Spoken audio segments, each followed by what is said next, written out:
We're making soap on a rope today. So if you're interested in how I am going to do that, then keep watching.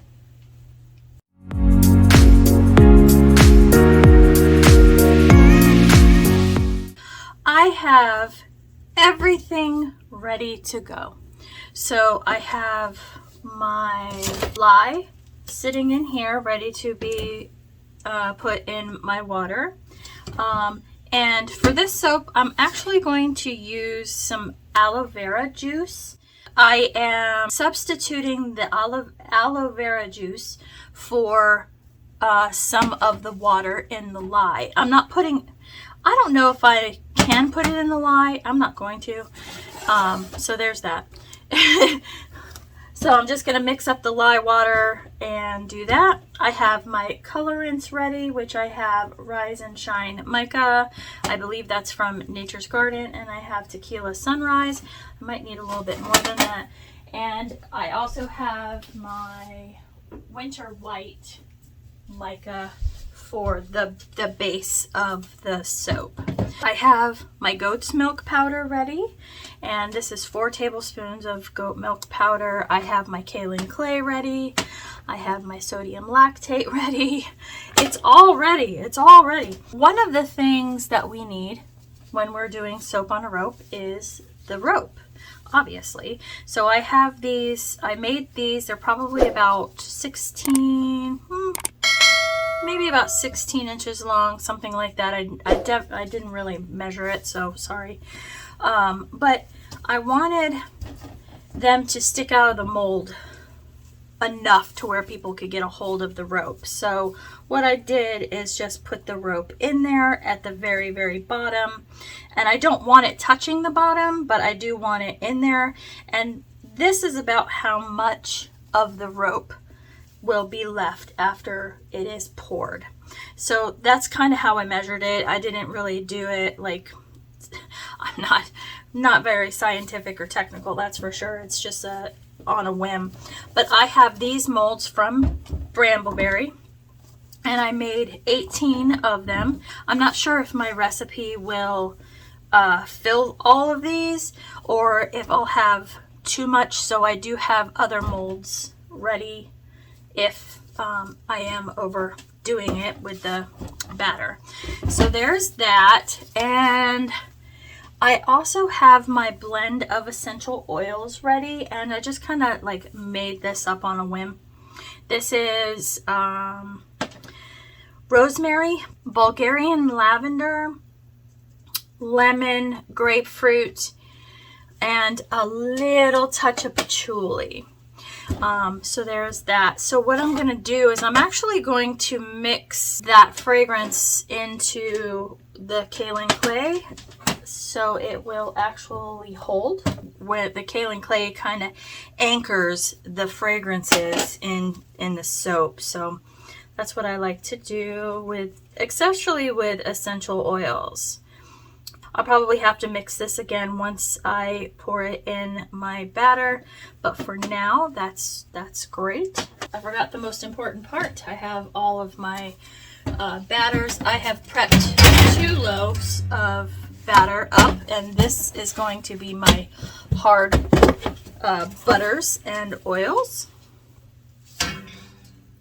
And this is my liquid oils that I will add later.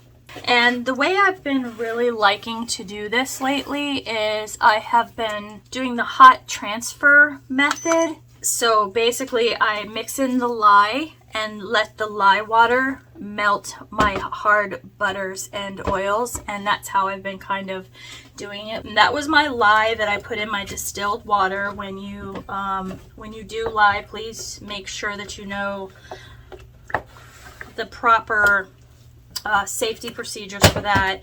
Gloves, long sleeves, a mask, all of the above. You do not want to breathe these fumes. My time for love is here. I'm all being alone. Time for love again. My time for love is here. My time for love is here.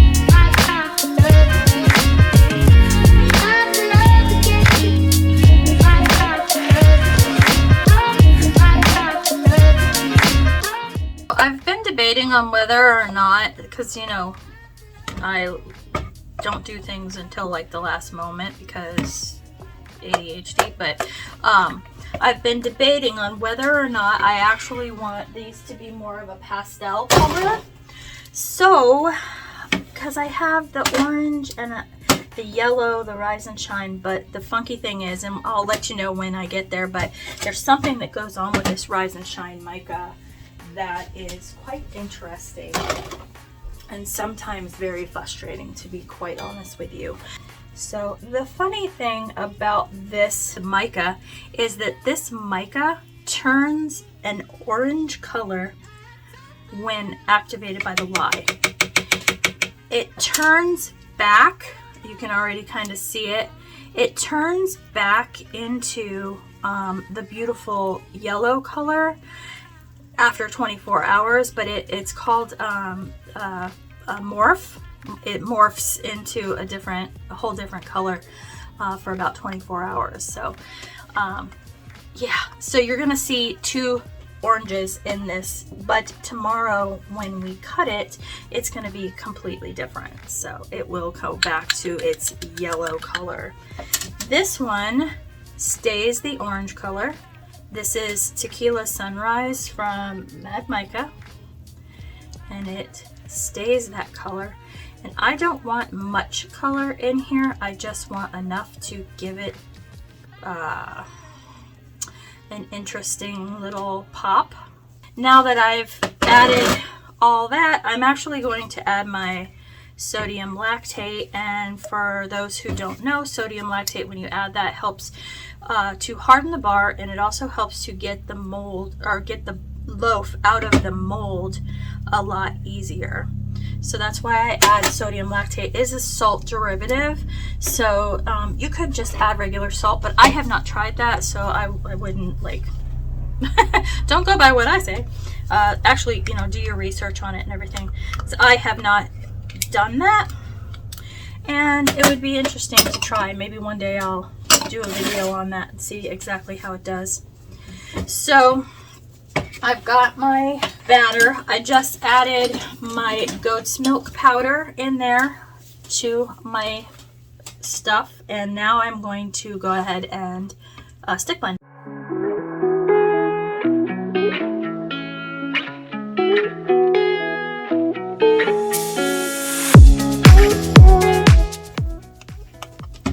See, that didn't take long at all. The goat's milk powder is fully incorporated in there. I didn't see any chunks or anything, so that's a good thing. Yeah, no, I don't see it at all. I'm just gonna add just a little bit to each one, just enough to give it color. That's plenty for that one. Plenty for that one. And we're gonna add our Rise and Shine yellow, which, as you can tell, is now orange.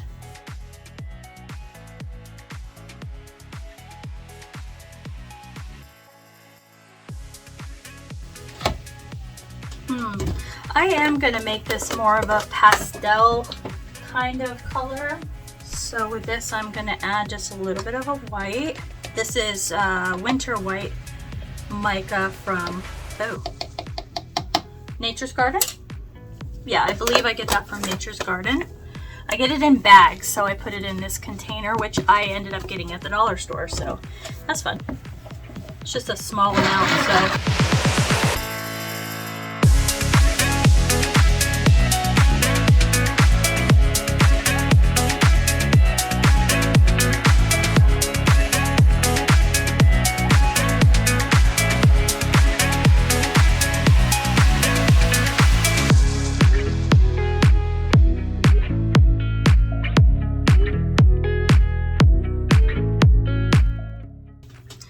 Since we're doing soap on a rope, I looked up like where actually soap on a rope came from, and like who invented it, and Some people say, oh, it was invented in prisons and, you know, that whole thing. And other people have said that it was invented in 1940s when they realized that they could mold soaps into different shapes and stuff like that. And by research, I mean I Googled it. So, you know, I didn't do like extensive research, just kind of like on a whim. So I have those colors ready. I still haven't added my fragrance oils, and I will do that momentarily, but I wanted to get my white in here.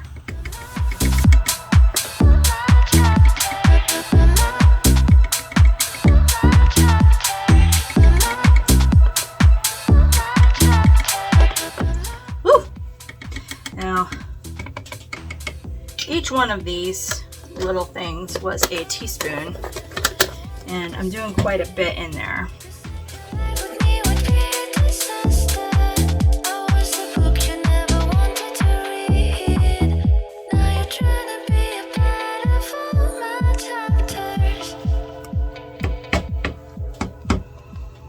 Hopefully that turns a little more white. So I would like it to be a little whiter instead of a creamy color, but either way that's okay because it kind of goes with the citrusy theme here. Mix this up. This is my essential oil and kaolin clay mix.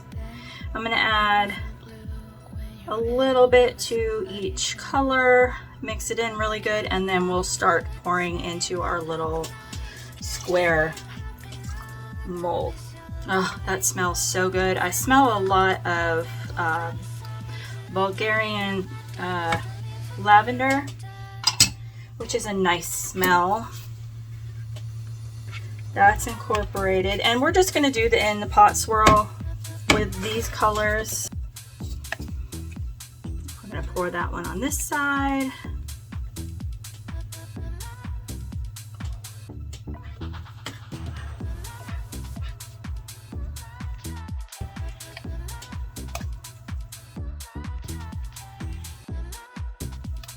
See, now I can't even remember that next one that I am pouring is the one that is the morphing color, the Rise and Shine. Yeah, I think so, because that kind of comes out like a pumpkin color and then it turns back into the yellow, which is quite interesting. Like I said, but frustrating at the same time. I can't say frustrating, I'd say confusing more than anything.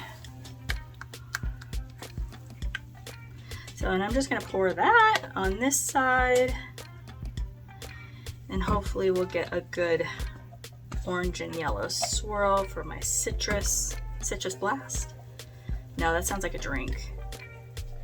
If you guys have any idea on what I should name this soap, we'll have to see it tomorrow, but if you have any ideas of what to name this soap, give me a comment down in the comments below.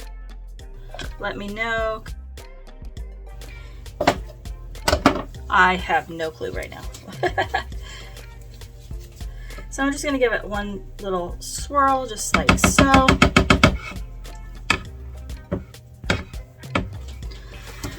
All right, now comes the part of this that I'm concerned about. Not really concerned, but here we go. We're gonna pour.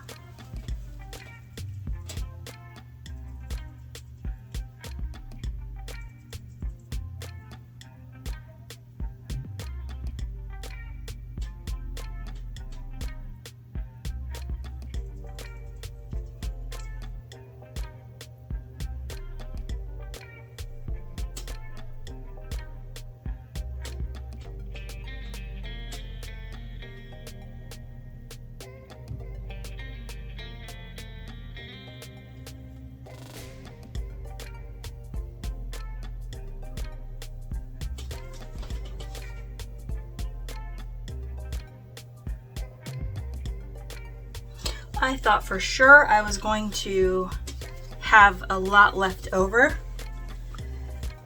trying to do this as gently as possible so I still get a good swirl on that last one. Oh my gosh, that smells so good.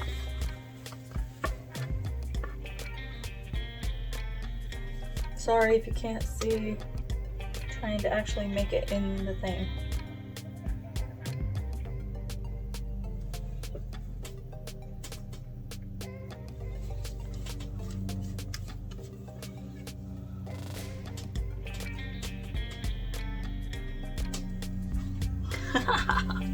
All right. It's a little messy, but that's okay. We are going to deal with it. We didn't quite get 9 out of this, which is absolutely fine. So you know what I'm gonna do here is I'm just gonna kind of clip off the ends because they fray, and I don't want to get that in the soap part. So okay, before I actually clean this up, I am going to push this down in because I want this to go as far in as possible, even down toward the bottom. And we're gonna hang it over the side, just like so. I don't know how I'm gonna do that middle one.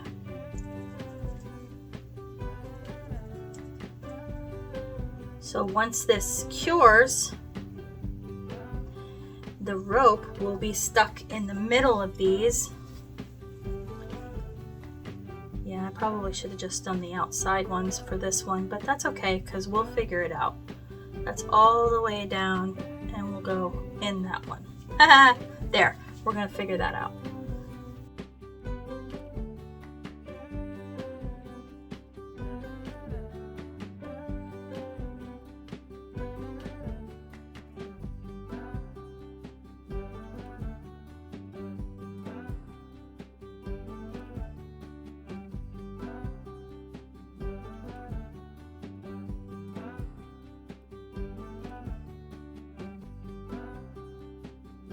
So I got all of the ropes in there. I really thought I was going to get more out of that, but that's okay because it's a good thing. It's a good thing. All of these are going to be beveled and they're all going to have nice shapes to them once I am done. That's gonna have to be washed off of that one because that one's already messed up, but that's okay. So, all right, well, you know what, before I do anything, we're just gonna leave it alone. I'm gonna give it a little swirl on the top just to make it a little more interesting.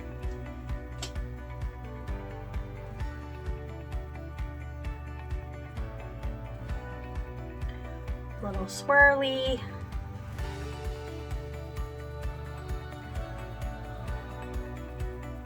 All right. Who knows? I got soap all over me. I am the messiest soaper there is. Maybe not. Let me know in the comments below if you're a messy soap maker too, if you guys are watching. All right, and here is the close-up of the product of the soap on the rope before we put it away for curing, or yeah. So I'm gonna let this sit for 18 to 24 hours and then we will be back tomorrow and unmold them and bevel them and do all of the things and make them pretty. It's been a few days, about 48 hours since I put this to rest. So here you go. Here is the color. Da-da-da! All right. I'll show a side-by-side on the screen for you guys so you guys can actually see the difference. But my gosh, this is just the transformation that mica goes through is just, it's so interesting to me. So let's go ahead and unmold these and I will let you see what they look like on the inside. Well, kind of on the inside. There's, excuse me, my little drippies right there.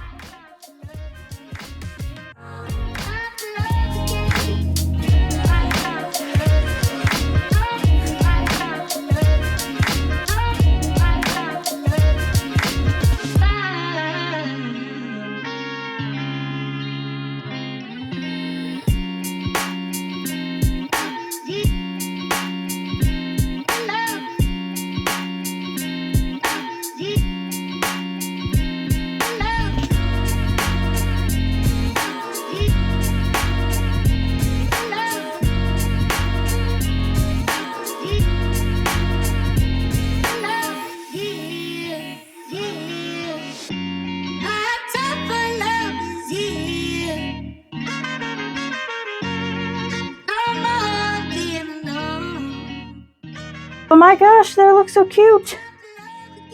So I'm just gonna,